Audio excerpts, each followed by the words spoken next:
আপনার সন্তান কি চিৎকার বা ধমক না দেওয়া পর্যন্ত কোনো কথাই শোনে না? প্রত্যেক পিতামাতা চান সন্তান যেন তাদের নির্দেশ অনুসরণ করে, কিন্তু বেশিরভাগ সময় দেখা যায় সন্তানকে যা নির্দেশ করা হয় তা তারা পালন করে না বা অনেক সময় দেরিতে পালন করে। সন্তানের এমন আচরণে পিতামাতা তাদের নির্দেশগুলো পুনরাবৃত্তি করতে থাকে এবং কখনো কখনো ক্ষিপ্ত হয়ে চিৎকার চেঁচামেচি করে। শিশুদের সাথে এমনটি করা হলে তারা প্রকৃতপক্ষে কি শিখবে?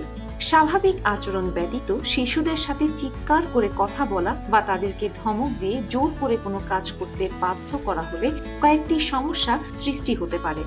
প্রথমত, পিতামাতার ধমক বা চিৎকার চেঁচামেচি ব্যতীত তারা কোনো কাজ করতে চাইবে না। দ্বিতীয়ত, এক পর্যায়ে তারা পিতামাতার আদেশ অমান্য করবে। তৃতীয়ত, বাড়ির শান্ত ও স্বাভাবিক পরিবেশ নষ্ট হবে। চতুর্থত, পিতামাতার সাথে সন্তানের দূরত্ব সৃষ্টি হবে। পঞ্চমত, সন্তানের মধ্যে মানসিক ও শারীরিক নানা সমস্যা দেখা দিতে পারে। তাই প্রত্যেকটি পিতামাতার উচিত সন্তানদের সাথে চিৎকার চেঁচামেচি না করে তাদেরকে ভালোভাবে বুঝিয়ে বলা।